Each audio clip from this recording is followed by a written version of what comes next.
Vous avez été très nombreux sous mes vidéos build et très particulièrement sous la vidéo de Geralt de Rive à me demander une version longue des guides que je sors sur TikTok et YouTube Short. Et bien vous savez quoi? À partir de maintenant, tous les builds mis en ligne en version courte pour le contenu vertical seront disponibles en version complète et détaillée sur ma chaîne YouTube, avec parfois plusieurs builds dans la même vidéo proposant une autre approche du personnage à créer, ou d'autres fois des règles homebrew populaires comme par exemple le Blood Hunter qui a beaucoup été évoqué dans la vidéo Geralt. C'est grâce à vous que je m'améliore et que la chaîne évolue. Alors merci pour tous les retours que vous me faites, sachez que je vous lis tous et que je prends tous vos conseils en compte. Alors n'hésitez pas à commenter.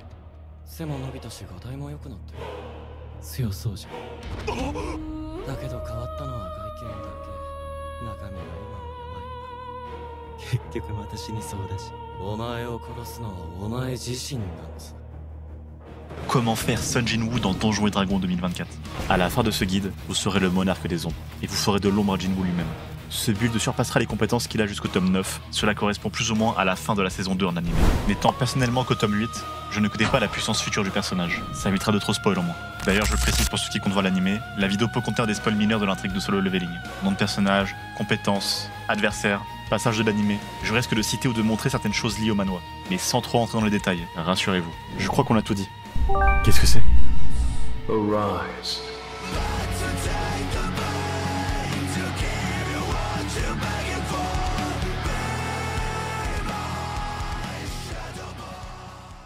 Avant de commencer vos premières quêtes de chasseur, il va falloir déterminer quelques bases.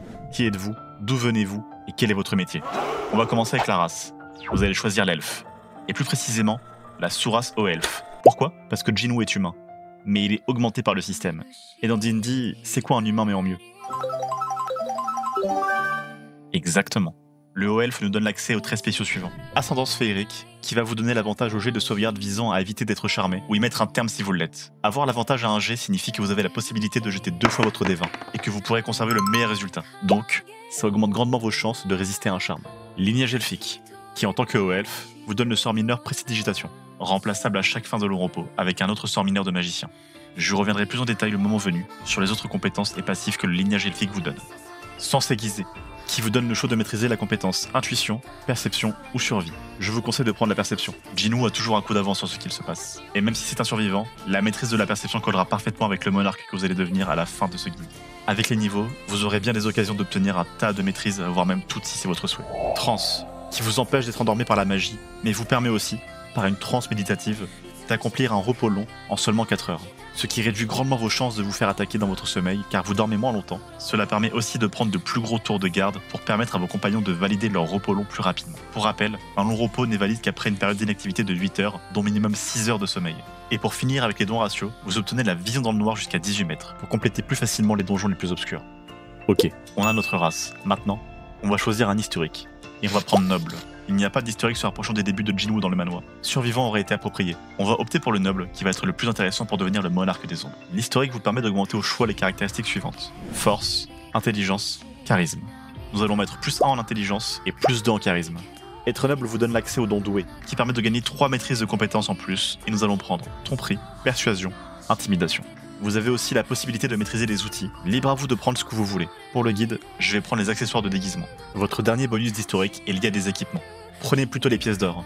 À la fin de la création, vous aurez la possibilité de dépenser cet or dans la boutique d'équipement du manuel des joueurs. Pour ce qui est de la classe, vous allez partir sur l'occultiste. Le but sera de pouvoir mixer le combat au corps à corps et la magie d'invocation sans devoir multiclasser.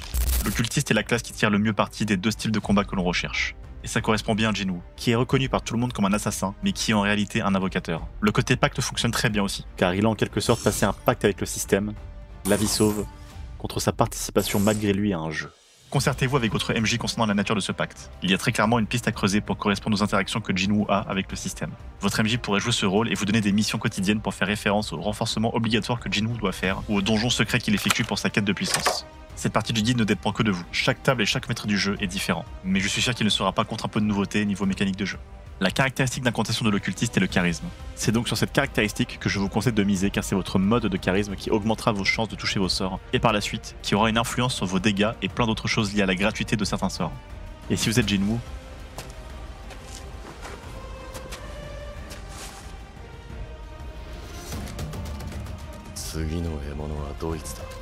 enfin voilà quoi. L'occultiste maîtrise les jets de sauvegarde de sagesse et charisme.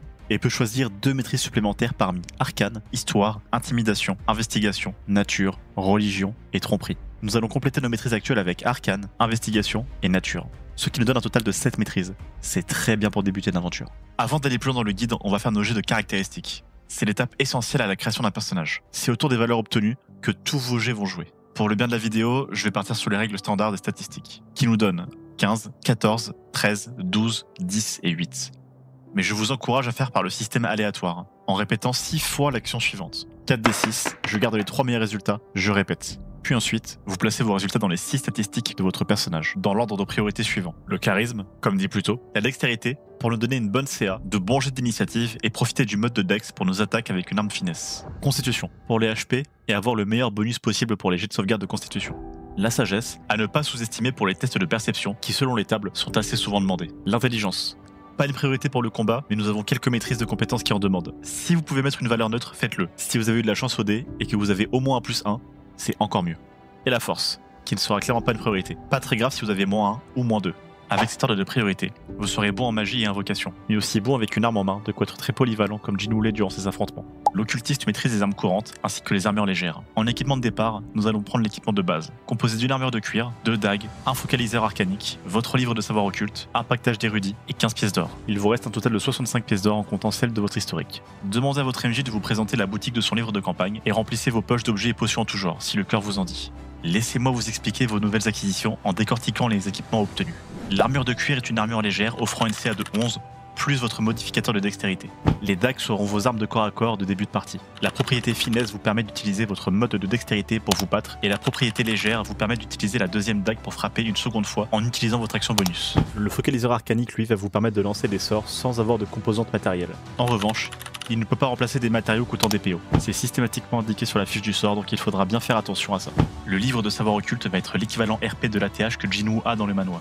Mettez-vous d'accord avec votre maître du jeu pour les interactions liées à cet objet. À ce stade du guide, votre fiche personnage devrait ressembler à ça. Maintenant, nous pouvons passer au plus intéressant.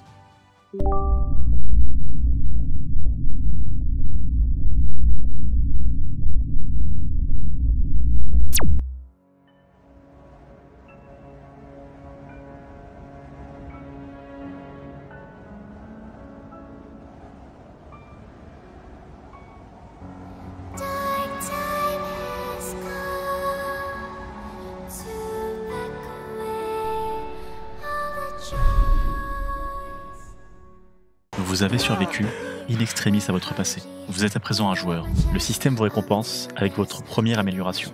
Cette dernière est gratuite, et vous savez déjà qu'il faudra travailler dur pour obtenir les récompenses des autres quêtes secrètes qui vous attendent. Vous obtenez en cadeau la magie de pacte, qui vous donne 2 sorts mineurs d'occultiste de votre choix. Je vous propose de choisir Coup au but, qui sera l'équivalent de Dagger Rush que Jinwoo utilise dans le manoir. Coup au but permet de remplacer la caractéristique d'attaque, la dextérité, par votre caractéristique d'incantation, le charisme. Cette valeur prend place pour les tests d'attaque et pour les dégâts. C'est un petit bonus qui ne fait pas de mal en début d'aventure et qui est gratuit. En montant de niveau, les dégâts augmentent et vous avez la possibilité de rendre les dégâts radiants si l'attaque touche.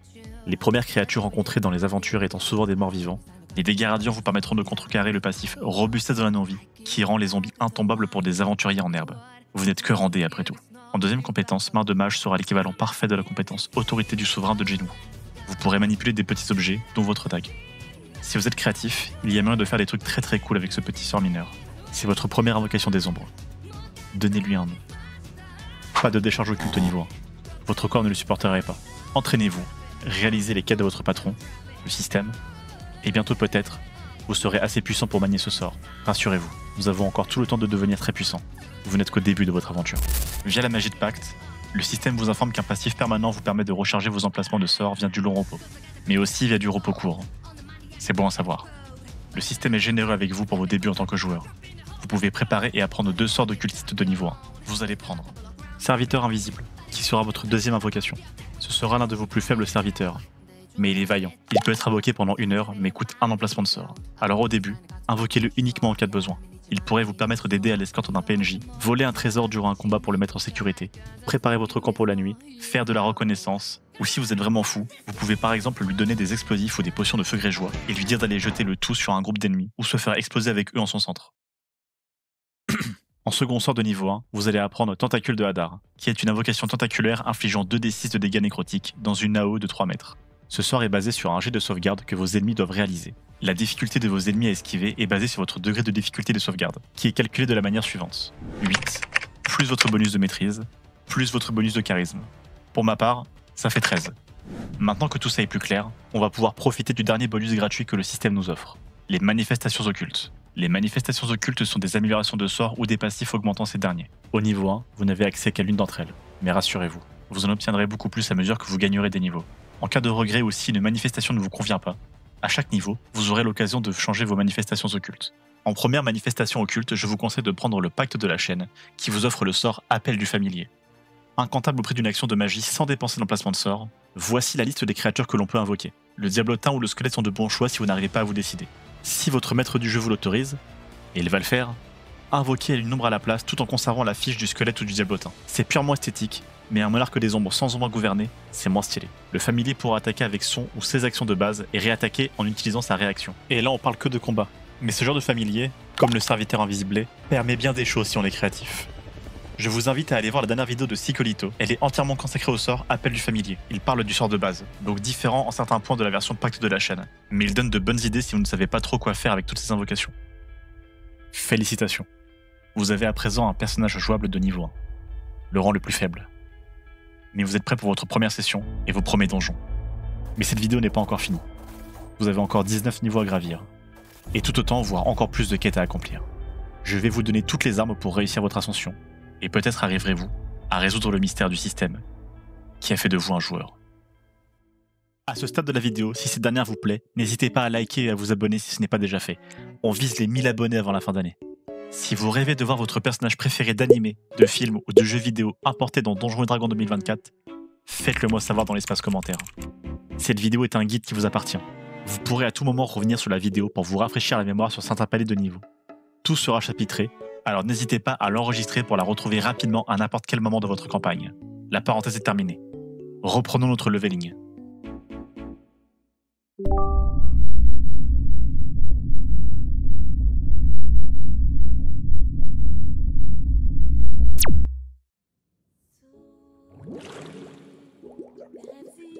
Vous avez mené à bien vos premières missions, et le système vous récompense en vous permettant d'augmenter votre force. Vous obtenez en cadeau 2 manifestations occultes, passant votre total de manifestations à 3.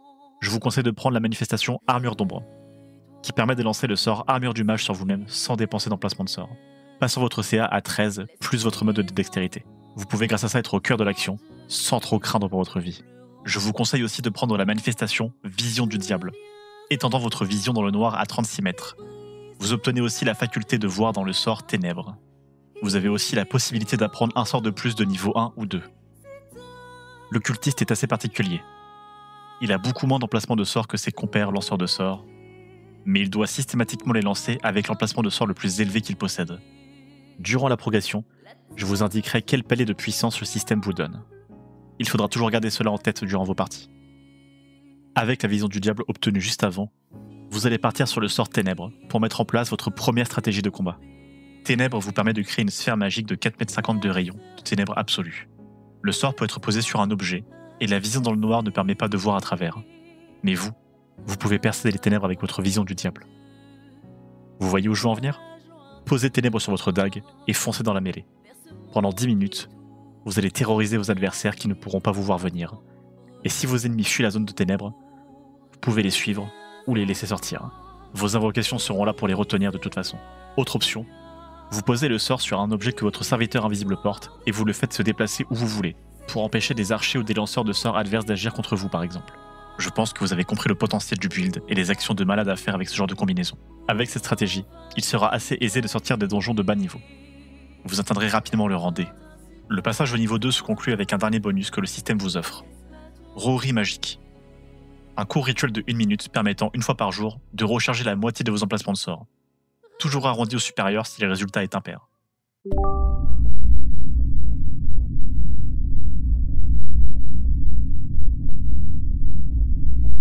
Le niveau 3 symbolise votre arrivée au rang D. Afin de vous féliciter pour l'accomplissement de vos quêtes et aussi pour récompenser le fruit de vos entraînements intensifs, vous obtenez un nouveau sort racial. Et je vais réouvrir la parenthèse fermée plus tôt. Vous obtenez le sort de niveau 1, Détection de la magie. grâce au lignage elfique. Vous pouvez lancer ce sort sans utiliser d'emplacement de sort.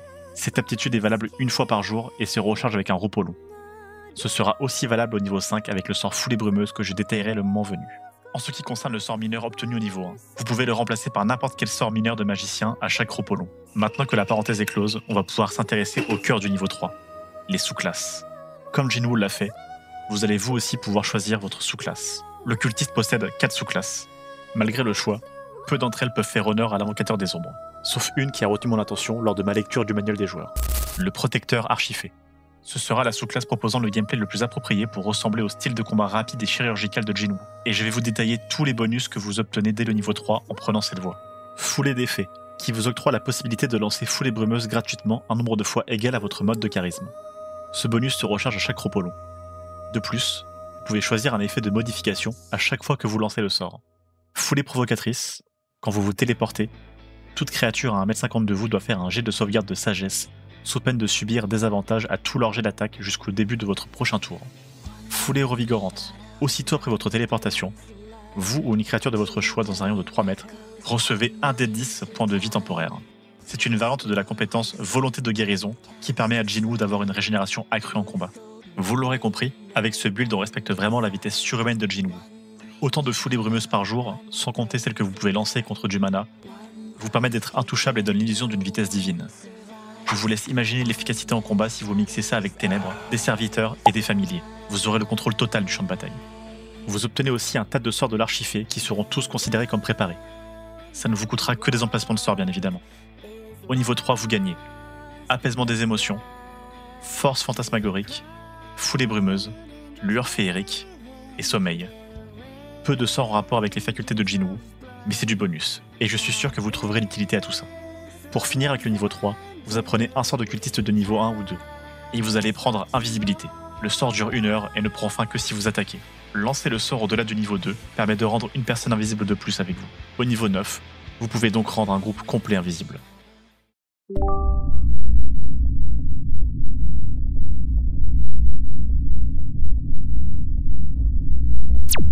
Au niveau 4, vous apprenez un sort mineur de plus. Vous vous souvenez quand j'ai dit qu'on ne prendrait pas des charges occultes ? Bah j'ai menti. Votre corps est maintenant prêt, et le fruit de votre entraînement vous permet d'atteindre des sommets qui semblaient inatteignables au début de votre aventure. Le rang C vous ouvre ses portes. Vous apprenez un sort de plus au niveau 1 ou 2, et vous allez prendre nuée de dagues. Votre but sera de contrôler le terrain et de restreindre les mouvements adverses pour sublimer votre vitesse et vos téléportations. Malheureusement, c'est une concentration comme Ténèbres. Alors voici mon conseil. Si les sorts Ténèbres est trop contraignant pour vos alliés lors d'un affrontement, nuée de dagues pourrait être une solution de remplacement. Une de vos plus grandes forces sont vos compagnons de voyage, les autres joueurs qui composent votre table. Ne les bloquez pas dans les ténèbres. Vous avez aussi la possibilité d'obtenir un don ou d'augmenter vos caractéristiques. Je vous conseille dans un premier temps de viser le 20 en charisme. Vos dégâts dépendent de cette statistique, alors mettez plus 2 si cela vous permet de changer de catégorie de bonus. Pour ma fiche d'exemple, je vais mettre plus 1 en charisme et plus 1 en constitution. De votre côté, composez en fonction de vos statistiques selon les résultats que vous avez obtenus au dé.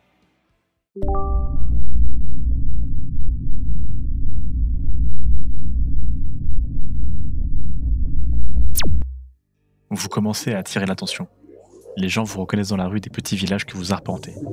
Et parmi eux, certains se souviennent encore du vous d'il y a quelques mois. Faible, inconnu, une carrure oubliable. Mais vous avez changé. Certains bardes chantent déjà vos exploits. Et on ne compte plus les trésors amassés lors de vos expéditions dans les donjons les plus obscurs que vous avez nettoyés. Le passage au niveau 5 marque le dernier sort obtenu via le lignage elfique. Vous obtenez donc Foulée Brumeuse, lançable une fois gratuitement par jour. En clair, parce que je sens que j'ai perdu ce fond de la classe, au niveau 5, vous pouvez lancer gratuitement 5 Foulées Brumeuses par jour, en ajoutant à chaque fois la modification souhaitée. Autant dire que vous n'aurez plus jamais à utiliser d'emplacement de sort pour ce spell. Vous gagnez 2 nouvelles manifestations occultes de plus, et en premier lieu, je vous conseille de prendre le Pacte de la Lame, qui par une action bonus, vous permet d'invoquer une arme de pacte dans votre main, ajoutant les armes de guerre dans votre arsenal d'armes invocables. Quand vous utilisez une arme de pacte, vous utilisez votre modificateur de charisme pour le jet d'attaque et pour le jet de dégâts. À la touche, vous pouvez à votre guise rendre les dégâts nécrotiques, psychiques ou radiants. Prenez l'arme qui vous fait plaisir.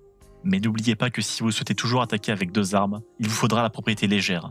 C'est pourquoi je vous conseille la cimeterre, car elle possède la botte d'armes coup double, qui permet de faire 2 attaques en une seule action, laissant votre action bonus pour faire Foulée Brumeuse par exemple, ou pour donner votre action bonus à votre familier pour le faire réattaquer encore plus. faites-vous plaisir. En seconde manifestation, prenez l'âme assoiffée, donnant la propriété attaque supplémentaire à votre arme de pacte. Et là, ça devient le bordel, car la botte d'arme coup double proc 2 fois, donc ça vous fait 4 attaques au corps à corps par tour, plus une action bonus. Qui dit niveau 5 dit sort de niveau 3, et qui dit sort de niveau 3 dit nouvelle invocation. Vous apprenez le sort Convocation de mort vivant, et là ça devient sérieux. Vous allez prendre l'esprit fantomatique. Voici sa fiche. Cette invocation coûte cher et demande de la concentration, donc malheureusement, il faudra faire des choix lors de vos combats. Je vous conseille grandement de garder vos ressources avant de commencer à envoyer cette créature, car si votre MJ vous demande le crâne doré pour lancer le sort, ça ne sera pas un gros spammable. C'est aussi pour ça que je mets tout en œuvre pour rendre Jinwoo très fort à l'arme. Tout comme dans le Manhwa, ces invocations lui coûtent beaucoup de mana. Il doit être capable de terminer les combats sans elle si besoin. L'avantage de cette contrepartie, c'est que ça colle parfaitement au personnage dans le Manhwa. Jinwoo perd du mana avec ses invocations, et vous perdez votre or. Par contre, on pourrait totalement imaginer que le système, votre MJ, vous donne des quêtes personnelles permettant d'obtenir plus facilement des crânes dorés. À explorer avec votre maître du jeu, mais ça peut donner une bonne dynamique à votre personnage et ça accentuerait vraiment le côté jeu que le système représente. Vous avez choqué vos compagnons. Ils pensaient depuis le début que vous étiez une sorte d'assassin. Mais quand ils ont vu les invocations sortir des ténèbres, prêtes à se battre pour vous, ils ont tout de suite compris que quelque chose ne tournait pas rond avec vous. Peut-être chercheront-ils à comprendre qui vous êtes vraiment et d'où viennent vos étranges pouvoirs.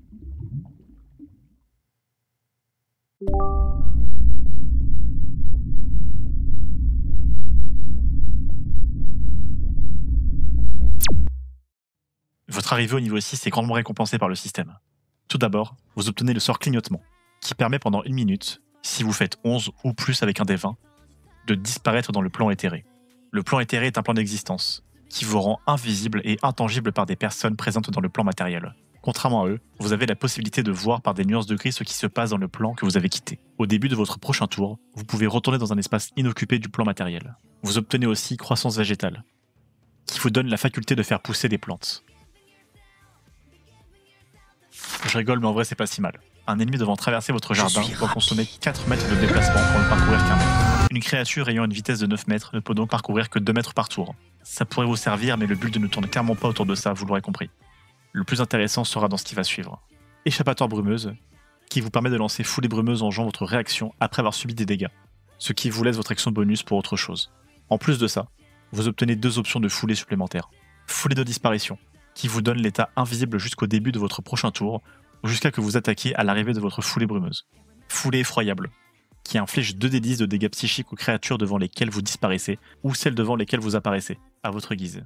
Les créatures ont une chance de résister aux dégâts avec un jet de sauvegarde de sagesse. Votre montée de niveau vous permet d'apprendre un nouveau sort, le sort de niveau 3 Terreur, qui correspond à la compétence du même nom dans le Manhwa. Ce sort a pour effet, dans un rayon de 9 mètres, si là où les créatures ratent leur jet de sauvegarde de sagesse, de forcer toute créature échouant le test à utiliser l'action foncée pour fuir le plus loin possible de vous. À chaque tour, les créatures terrorisées ont une chance de ne plus l'être en réeffectuant le même jet de sauvegarde.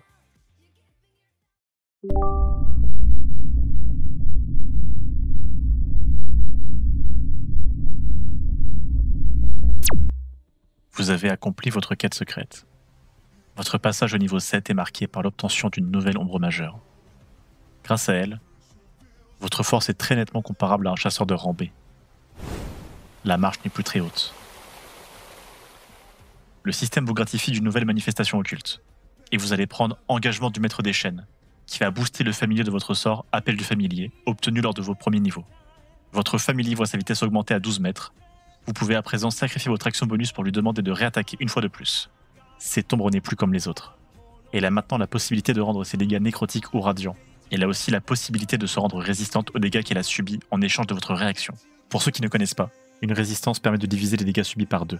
Donc, ça augmente grandement la durabilité de votre familier, et c'est toujours bon à prendre. Pour vous récompenser de vos efforts, le système vous offre la possibilité d'apprendre un nouveau sort de niveau 4. Le palier était débloqué au niveau d'avant, mais j'avais besoin de terreur pour coller à Jinwoo.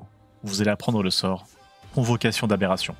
Votre maître du jeu vous a déjà dit oui pour que l'aberration soit un ours spectral comme tank dans le Manhwa, avec les mêmes propriétés que le Slad. J'ai vu avec lui. Libre à vous si vous préférez un flagelleur mental ou un tir à l'œil bien évidemment. Je vous donne les clés pour être Jinwoo dans Donjons et Dragons, mais à vous d'ouvrir les portes pour peaufiner le personnage selon vos désirs.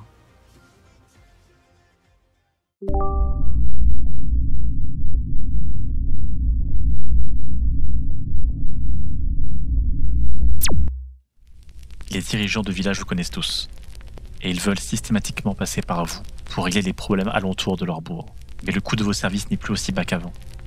Certains rois commencent à entendre vos exploits, par-delà les montagnes qui vous séparent d'eux, et les demandes pour rejoindre une guilde n'ont jamais été aussi élevées qu'aujourd'hui. Tout ça est le fruit de votre travail. Le système vous a offert une nouvelle vie avec les pouvoirs qu'il vous donne. Vos amis enquêtent sur la nature de vos pouvoirs, mais vous, est-ce que vous enquêtez sur la nature même de votre force?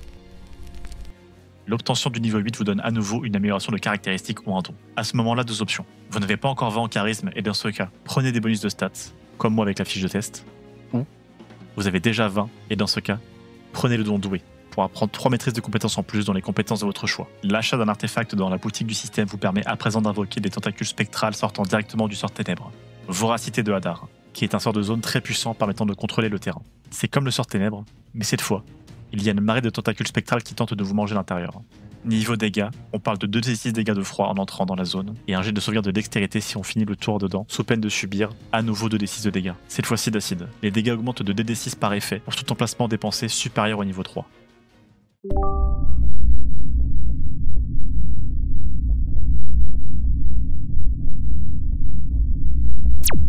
Le système a vu tout votre entraînement, et il a aussi vu que vous avez triomphé des quêtes qu'il a mis sur votre chemin. Vous êtes disposé à échanger avec lui maintenant. Vous obtenez la communication avec le protecteur. En clair, vous gagnez gratuitement le sort communication avec les plans pour parler avec votre protecteur. À vous et votre maître du jeu de décider si vous obtenez des réponses à votre appel. Si le système vous donne autre chose que de simples notifications. Je ne connais pas l'avenir du manoir au-delà du tome 8, et je ne sais donc pas si Jinwoo lui-même obtient des réponses. À vous d'écrire votre propre histoire vis-à-vis de tout ça. Vous êtes récompensé d'avoir atteint le rang B. Une nouvelle manifestation occulte va accroître votre puissance, et je vous conseille de prendre décharge répulsive pour agrémenter votre décharge occulte. Le plan est très simple. Vous posez Voracité de Hadar sur le champ de bataille, et vous poussez les créatures adverses dans les ténèbres avec votre décharge répulsive. Ensuite, vous, vos alliés ou vos familiers, bloquez les sorties pour tuer à petit feu vos opposants. Aucun jet de sauvegarde à faire pour l'ennemi. Si vous le touchez, il est forcément repoussé de 3 mètres. Sauf si la créature est de très grande taille ou plus. On ne peut pas tout avoir malheureusement. Vous gagnez aussi l'amélioration de vos emplacements de sort au niveau 5, qui sera le niveau maximum que vous pourrez atteindre naturellement. Continuez votre progression et suivez assidûment vos quêtes secrètes. Vous comprendrez plus tard comment obtenir des sorts plus puissants. En sort, vous allez prendre contre-sort. Le sort n'est plus aussi fort qu'avant, mais si vous êtes le seul lanceur de sorts de votre groupe à y avoir accès, ça reste un must-have pour éviter d'être gêné par des sorts comme bannissement par exemple.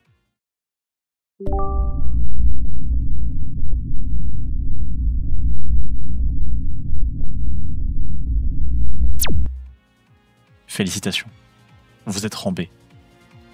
Vous pensiez avoir fini de gravir cette montagne, mais vous vous êtes rendu compte qu'un pic en cachait un autre, encore plus haut, par-delà les nuages. Vous avez fait trop de chemin pour renoncer maintenant. Trop de sacrifices pour vous contenter de si peu. Vous ne vous arrêterez que quand vous serez certain qu'aucun être vivant ne puisse vous faire de l'ombre. Arrivé à ce niveau, vous êtes déjà considéré comme supérieur à la population peuplant les royaumes oubliés. Mais cela fait aussi de vous un rempart contre les forces démoniaques et vivant dans les autres plans d'existence. Si un prince démon voyait ses chaînes brisées, vous feriez partie de l'expédition pour le bannir. C'est certain. Au niveau 10, le système vous offre un nouveau passif, Charmante Défense, qui vous immunise totalement à l'état charmé, et qui, quand vous vous faites toucher avec un jet d'attaque, vous propose d'utiliser votre réaction pour ne subir que la moitié des dégâts et contraindre l'assaillant à effectuer un jet de sauvegarde de sagesse. En cas d'échec, l'assaillant subit autant de dégâts psychiques que de dégâts qu'il vous a infligés. Ce passif est disponible gratuitement une fois par jour et se recharge après un long repos. Le système vous offre aussi un ultime sort mineur. Vous avez assez d'expérience pour choisir le sort mineur de votre choix. Je vous laisse carte blanche.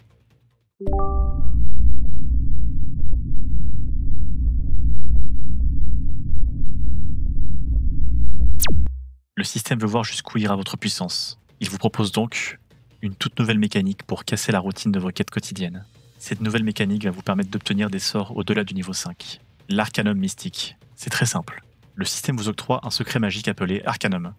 Cet Arcanum vous permet de connaître un sort d'occultiste au-delà du niveau 5 et de pouvoir le lancer gratuitement une fois par jour. Un long repos régénère ce passif. Vous pouvez aussi choisir de remplacer le sort par un autre sort d'occultiste de même niveau à chaque montée de niveau. Donc si le sort que je vous propose ne vous plaît pas, il sera modifiable à votre prochaine montée en niveau. Un nouveau serviteur rejoint vos rangs par le biais d'Arcanum mystique, création de morts vivants, et vous allez bien évidemment invoquer des ombres fantomatiques. Pourquoi ce sort et pas plutôt création de Fielon, qui semble bien plus puissant? Eh bien la création de Fielon demande de la concentration, et vous avez déjà des invocations comme l'aberration qui vous en demande. Le sort création de morts vivants permet d'invoquer 3 ghouls, donc des ombres pour vous, pendant 24 heures.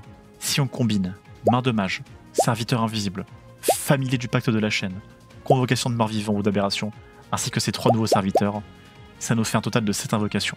Et on peut imaginer, dans les meilleures conditions, 6 invocations sur le terrain pour vous servir, dont 2 clairement très puissantes. Pour conclure avec le niveau 11, vous obtenez un 3e et ultime emplacement de sort de niveau 5. À partir de là, Le système cherchera à repousser vos limites en ne vous proposant que des sorts très puissants via l'Arcanum.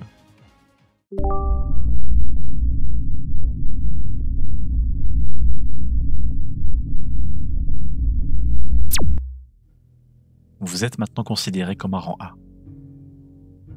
Et si tout chasseur aurait explosé de joie en apprenant ça, pour vous ce n'est pas le cas.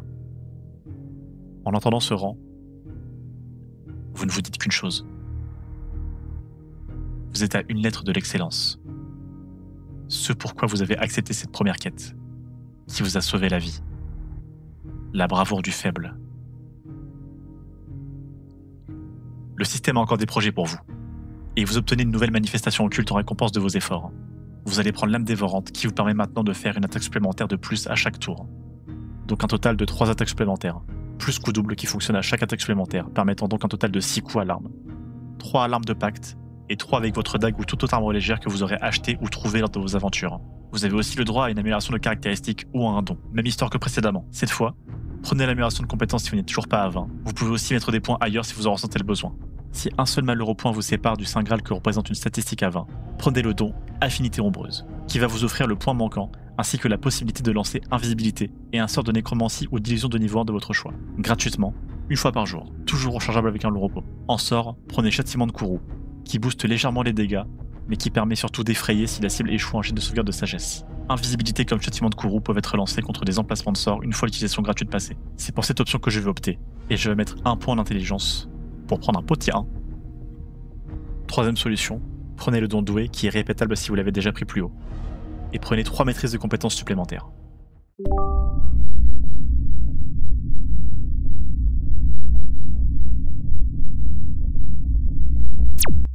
Le système n'en finit plus de vous récompenser. Et vous êtes trop manipulé par votre quête de puissance pour vous poser la moindre question quant à ses intentions. Vos compagnons de route complotent peut-être déjà pour mettre fin à votre vie si vous deveniez trop dangereux. Mais ça non plus, vous ne vous en souciez pas. Seule l'ascension de cette seconde montagne compte. Le système vous offre un emplacement de sort de niveau 7 via l'Arcanum Mystique. Et vous allez choisir Doigt de mort, 7d8 plus 30. Est-ce que c'est bon pour vous? Ce sont les dégâts de ce sort si une créature échoue un jet de sauvegarde de constitution. Elle subit la moitié des dégâts en cas de réussite. Si vous tuez la créature avec ce sort, elle se relève instantanément en serviteur des ombres et obéit à vos ordres. Il n'y a pas plus Jinbo que de malaxer un monstre et de le faire se relever pour combattre à vos côtés. Arise.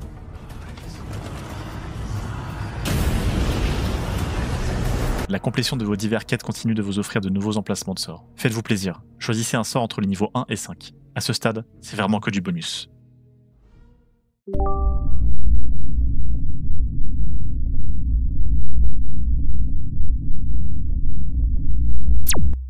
Le système jubile de votre puissance et sait que vous arrivez très bientôt à la limite humaine. Vous vous voyez offrir votre dernière compétence de sous-classe, et il s'agit de Magie Envoûtante, qui vous permet ni plus ni moins que d'avoir une foulée brumeuse gratuite à chaque fois que vous utilisez un sort d'enchantement ou d'illusion. Attention, c'est uniquement lorsque vous utilisez un emplacement de sort. Ça ne fonctionne pas sur tous les sorts gratuits que vous avez. Ce sera tout pour le niveau 14.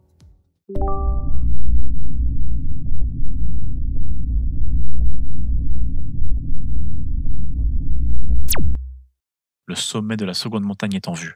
Vous avez escaladé avec courage tous les défis qui se sont dressés sur votre chemin. Au sommet de cette montagne, il y a de grandes portes, rarement ouvertes par l'homme. Il s'agit des portes du rang S.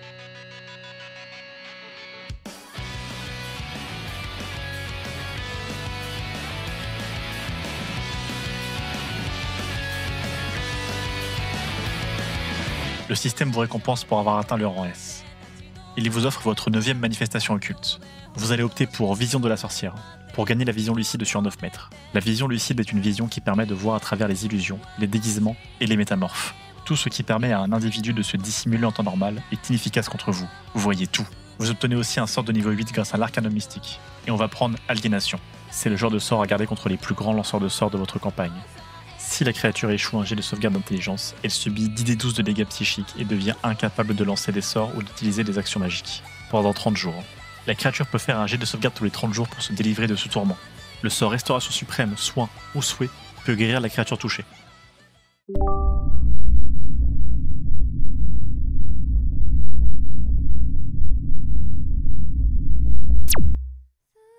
Vous avez atteint le rang S, mais vous n'arrivez pas à être satisfait. Vous sentez qu'il vous reste encore une marge de progression. Cette marge est 2 fois moins élevée qu'à l'époque de votre niveau 10, mais 2 fois moins que 10. Ça reste toujours 5 niveaux à aller chercher. Et s'il y avait un rang au-dessus du rang S? Le système devient de moins en moins généreux. Peut-être ne vous sentez pas capable d'obtenir le rang nation?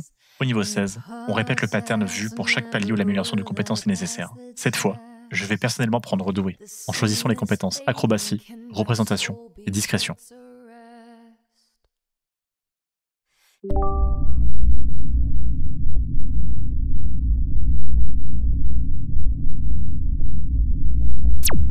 Au niveau 17, le système vous offre son ultime cadeau magique, via l'Arcanum Mystique. Un sort de niveau 9 vous est offert.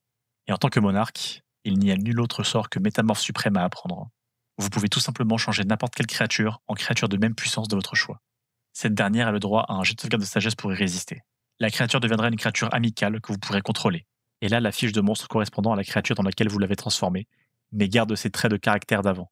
Un peu comme les invocations de Jinwoo au final. Vous pouvez changer un objet en créature, une créature en objet, et évidemment, une créature en une autre créature. Laissez-moi vous expliquer en quoi le sort peut être surpuissant. Vous êtes contre un dragon, qui est seul. Il est terriblement puissant et dangereux. Transformez-le en n'importe quelle créature de même taille, la moins puissante possible, et tabassez-le avec vos alliés jusqu'à qu'il meure. Ou transformez-le en objet. Mettez-le dans un sac sans fond et jetez le sac à la mer. Il y a 1001 façons d'utiliser ce sort. Moi, je vous conseille de vous en servir pour avoir votre invocation ultime. Et là, c'est stylé. Soyez inventif. Je pense qu'à ce stade du guide, vous l'avez compris. Ce build récompense la créativité de manière bien plus prononcée que sur d'autres personnages de Donjons et Dragons.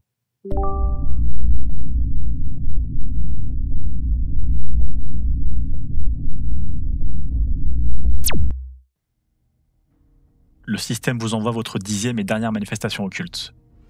Et on va finir avec Maître des Ombres, qui vous permet de vous rendre invisible dans des espaces peu lumineux ou dans les ténèbres. Vous pouvez bien évidemment sortir au grand jour une fois que le sort est lancé. Il fonctionne ensuite comme le sort Invisibilité et il est gratuit. Il ne coûte aucun emplacement de sort.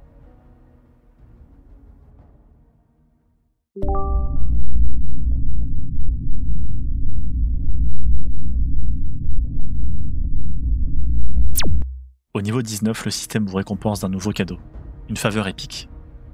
Vous allez prendre la faveur du destin, car tout ce qui vous est arrivé depuis le début, c'est le destin qui l'a mis sur votre route. Et c'est grâce à lui que vous ferez pencher la limite humaine en votre faveur pour atteindre le rang nation. La faveur épique destin permet une fois par combat ou une fois par jour d'ajouter 2 D4 à un D20 en cas d'échec, ou de soustraire 2 D4 à un D20 si ce dernier réussit. Le tout dans un rayon de 18 mètres. Cela fonctionne sur vos alliés, et bien sûr sur vos ennemis. Vous gagnez aussi un 15e et dernier sort préparé. Choisissez le sort que vous voulez. Le build est déjà complet pour Jinwoo.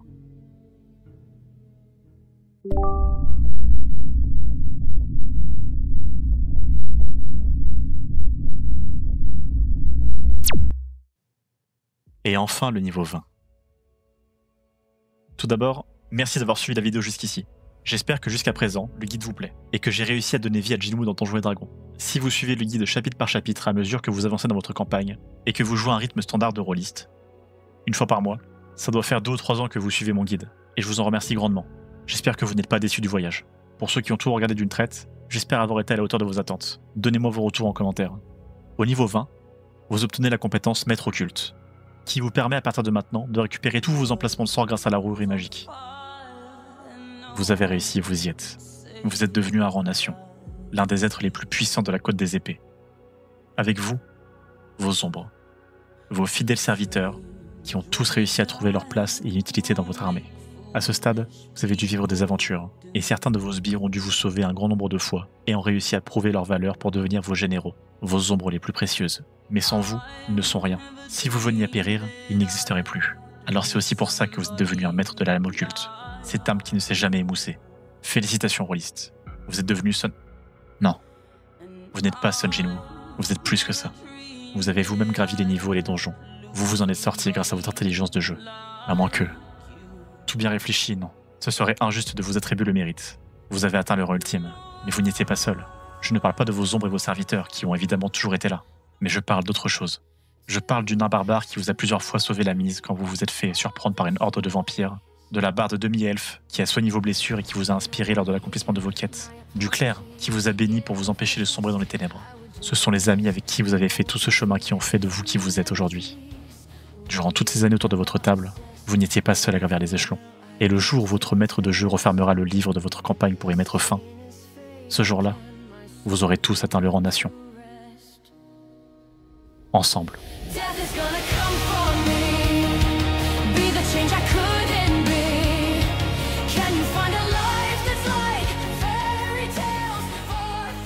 Read it, boy.